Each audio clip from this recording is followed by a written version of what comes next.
Hello दोस्तों, उम्मीद करता हूँ आप लोग सब ठीक होंगे। मेरा नाम उस्मान है और आप लोग देख रहे हैं एनिमे रैंक्स। वीडियो स्टार्ट होने से पहले मैं आप सभी को बताता चलूं, जैसे कि मैंने grand master of demonic cultivation start की थी, जो कि सिर्फ इसकी एपिसोड 1 ही काफी दमदार है। इसके साथ ही अब मैंने एक और सीरीज भी स्टार्ट की है, इसका नाम अनचार्टेड वॉल्कर है, तो जरा उसकी भी एपिसोड 1 चेक कर ले। और काफी लोग सब्सक्राइब किए बगैर देख रहे हैं, तो यार अगर वीडियो पसंद आती है तो सब्सक्राइब करना ना भूलेगा।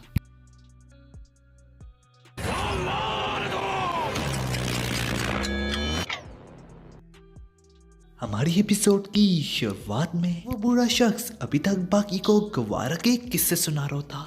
द एरा ऑफ फिस्ट, तब के पंचिस का दौर। वो बूढ़ा कहता है, मुझे भी इस पे जरा भी यकीन नहीं था जब तक मैंने अपनी आंखों से ना देखा, लेकिन अब वो मेरे आंखों के सामने है। अगर इंसान की बॉडी परफेक्ट हो जाए वो बिल्कुल इनविंसिबल हो जाती है। इनविंसिबल से यहाँ पे मुराद मतलब कि ना हारने वाला। तुम्हारा जिस्म ही तुम्हारी वेपन होती है, एक ऐसी खतरनाक वेपन जो कोई भी सेंसर नहीं ढूंढ सकता। कोई सेंसर ये थोड़ी डिटेक्ट करता है कि तुम कितने स्ट्रॉन्ग हो। जो भी ट्रेनिंग मेथड गवारा अपने बंदों को सिखाता है कि थ्रू वो किसी भी ऑर्गेनाइजेशन में घुस सकते हैं। ये बात छोटे दिमाग वाले अमेरिकन ने भी रियलाइज की है। इसी रियलाइजेशन को मद्देनजर रखते हुए उन्होंने ये डिसाइड किया कि वो 3 बंदों पे कड़ी नजर रखेंगे, जो कि उन तीनों बंदों में से सबसे पहले आता है तुम्हारा father Jiro Hanma the Ogre, Biscuit Oliver, mister unchained, Jun Guevara number 2। तीनों पे आर्टिफिशियल सैटेलाइट से कड़ी नजर रखी जा रही है। आर्टिफिशियल सैटेलाइट जो कि मिलिट्री इस्तेमाल करती है, लेकिन इस वक्त ये सिर्फ 3 लोगों पे नजर रख रही है, जो कि इतने अच्छे से नजर रखी जा रही है जैसे कि लगता है कि सिर्फ कुछ ही ऊंचाई से उनकी रिकॉर्डिंग की जा रही है। और तीनों में से कोई भी 4 किलोमीटर पर आवर की स्पीड से ज्यादा तेज जाने लगे तो वो टारगेट मिस कर देती है, जिसके कारण हाफ डजन सैटेलाइट्स को मजबूरन इमरजेंसी एक्शन लेना पड़ता है ताकि वो जल्द से जल्द टारगेट को दोबारा ढूंढ पाए। सबकी वजह से नेविगेशन में 70 फीट का बदलाव आता है। ये सारा का सारा सुन के बाकी कुछ ज्यादा ही हैरान होता, लेकिन इतने में वहाँ पे एक गार्ड आता। वो कहता,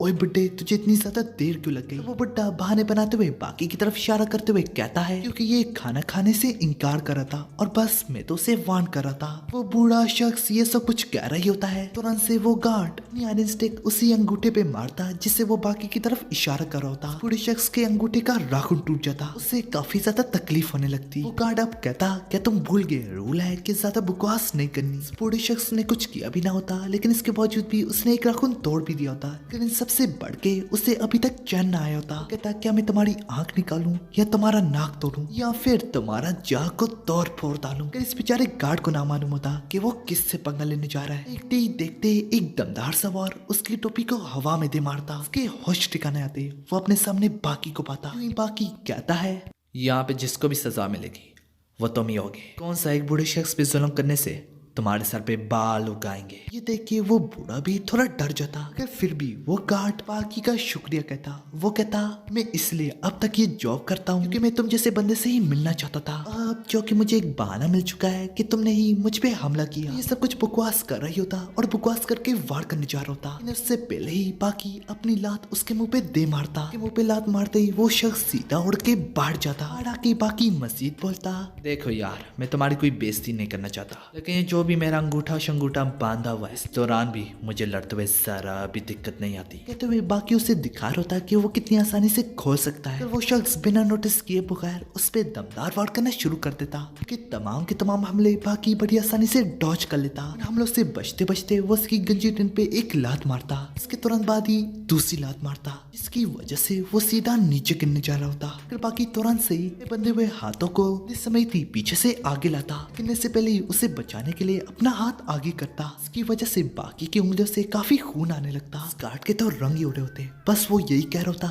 प्लीज प्लीज मेरी मदद करो। बाकी भी उससे यही कहता, फिक्र मत करो, मैं तुम्हें बचाऊंगा ही। इसी दौरान वहाँ पे गवारा भी आ जाता। गवारा आते ही कहता है, तुम्हें इससे कोई फायदा नहीं मिलेगा, इसकी मदद करने से तुम्हें कोई फायदा नहीं होने वाला। बाकी का सारा ध्यान उसकी तरफ होता और तभी उस गार्ड का हाथ छूट जाता, जिसपे तुरंत से बाकी उसे दोबारा से पकड़ लेता और थोड़ा जोर लगा के उसे ऊपर खींच लेता। बाकी ने उसे बचा ही लिया है तो गवारा जाने लगता। सारी लड़ाई में फूड कार्ड और ये सारी चीजें बिखरी पड़ी होती, मगर वो शख्स कहता है, मैं इस बारे में कुछ नहीं बताऊंगा, सिर्फ इतना ही कि ये फूड कार्ट मेरी ही लापरवाही की वजह से गिरा है। क्योंकि अगले सीन में हमें दिखाया जाता है 3 दिन बाकी ने सोलिटरी में गुजारी होते हैं। वो दोबारा से नॉर्मल प्रेजेंट लाइफ जी रहा होता। वो लोग कुछ नया रोड बना रहे होते। इस पे बाकी बड़े बड़े लोहे को जमीन में सिर्फ 2 ही स्ट्राइक से गाड़ रहा होता। ये देख के बाकी के साथ गार्ड भी काफी हैरान हो जाता। वो कहता जितने ज्यादा तुमने गाड़े हैं वो भी सिर्फ 2 स्ट्राइक में, ये तो एक नया वर्ल्ड रिकॉर्ड है। कि आयरन माइकल उसके पीछे ही 3 स्ट्राइक से काफी दूरी पे, मतलब कि काफी बहुत पीछे। लोगों को इनको जमीन में गाड़ने में काफी दिक्कत आ रही होती। खैर अब ब्रेक टाइम हो जाता जिसमें बाकी आयरन माइकल के पास आके कहता है, आयरन माइकल, मैंने सुना है कि तुम अगले महीने यहाँ से निकल आओगे। दोनों एक साथ बैठे होते। आयरन माइकल बाकी से कहता है, जो कि मैं अनडिस्प्यूटेड हैवीवेट के टाइटल के पीछे जा रहा हूँ, जो कि मेरा फर्स्ट मैच 3 महीनों के बाद है। बाकी कहता है, ओह, जब तुमने मुझे कहा था तुम इन प्रेजेंट के रैंक्स के चक्करों में नहीं पड़ना चाहते, अब मुझे पता चला कि तुम इनमें क्यों नहीं दखल देना चाहते। क्योंकि बस आयरन माइकल ने यहाँ से निकलने की करनी है, क्योंकि उसकी टीम उसका इंतजार कर रही है। तो बाकी कहता है, ना कि सिर्फ तुम्हारी टीम बल्कि पूरी दुनिया तुम्हारा इंतजार कर रही है। लेकिन अरिजन स्टेट प्रिजन में कुछ नया ही चल रहा होता, जो कि Bob Murphy international boxing association का चेयरमैन होता। उसने 2 मिलियन का चेक यहाँ के हेड को दिया होता। ये बंदा किसी को दिखा रहा होता ये चेक और कहता वो नहीं चाहते कि ये बेल्ट दोबारा से किसी मुजरिम के हाथ लगे, क्योंकि इस वक्त आयरन माइकल है, क्योंकि एक मुजरिम पहले भी चैंपियन था, हैवी वेट चैंपियन। इसने बॉक्सिंग प्रिजन से ही सीखी थी, क्योंकि उसकी जीत के बाद चेयरिंग नहीं की गई बल्कि उल्टा वो लोग उससे नफरत कर रहे थे। इससे काफी ज्यादा मुश्किलात होने लगी। तो वो ये नहीं चाहते कि ये सब कुछ दोबारा से होए। बस इनका काम यही है आयरन माइकल दोबारा बॉक्सिंग ना कर पाए। और उसके साथ ही बैठा शख्स कहता है, और आखिर कौन आयरन माइकल को हरा सकता है। ये शख्स भी अंदर ही अंदर से आयरन माइकल की स्ट्रेंथ का फैन है। वो कहता सिर्फ ओलिवर और गवारा ही जीत सकते हैं, लेकिन ऐसे मामले में वो हमारी मदद नहीं करेंगे। इसी में हमें दिखाया जाता है उसने कोई 3 खुसरे, मेरा मतलब 3 फाइटर्स कोई बुलाए होते, जो कि इन तीनों की फॉर्मेशन काफी दमदार होती। कि टीम वर्क की मिसाल बिल्कुल ऐसे है जैसे एक मुंह की। सबसे पहले लिप्स तुम बंद करते हो, तुम्हारा खाना तुम्हारे मुंह से बाहर नहीं जाएगा। उन्हें तुम अपने दांतों के तले कुचलते हो, जबान तुम्हें जायका देती है, इसी जबान के थ्रू तुम खाने को गले तक ले जाते हो। अब यूं ही वहाँ जहाँ शख्स उन तीनों को आयरन माइकल तक ले जा रहा होता, अब दूसरे सीन में आयरन माइकल को बाहर लाया गया होता कि अब वो ट्रायंगल की शेप में उसके करीब बढ़ रहे होते, जो कि इनका टीम वर्क वाकई में काफी काबिल तारीफ है। इसी तरह उनमें से एक चुटकी बजा था। आयरन माइकल उसकी तरफ देखता है, तुरंत से काफी तेजी से जो वाला उस पे एक दमदार पंच लगाता। अब आयरन माइकल गुस्से से आगे बढ़ता, में से एक पहले उसका बैलेंस आउट करता, उसके बाद दूसरा उसके मुंह पे एक चपेट लगा था। अब तीनों के तीनों डायरेक्शन से उस पे वार शुरू हो जाते, इस वजह से आयरन माइकल का गुस्सा और भी बढ़ जाता। इसी तरह उन तीनों में से एक भागना शुरू करता, जिससे आयरन माइकल भी उसका पीछा करने लगता। पीछा करते करते आयरन माइकल काफी थक जाता, उसकी सांसें फूलने लगती। इसी तरह वो गुस्से से चिल्लाते हुए कहता है, क्या तुम इससे फाइट करते हो? पीछे से एन मौके पे तभी तीनों में से दूसरे शख्स आके उस पे वार कर देता। अपनी टैग टीम से वो तीनों उस पे बारी पड़ते जा रहे होते। अब ये देख के वो अनजान शख्स भी काफी हैरान हो रहा होता कि आयरन माइकल जैसे के साथ ऐसा कैसे हो सकता है। मार खाने के बाद आयरन माइकल वहाँ से भागते हुए एक कोने पे आ जाता, ताकि वो अपनी कॉम्बिनेशन का इस्तेमाल करते हुए उस पे ट्रायंगल से बारी ना पड़ सके।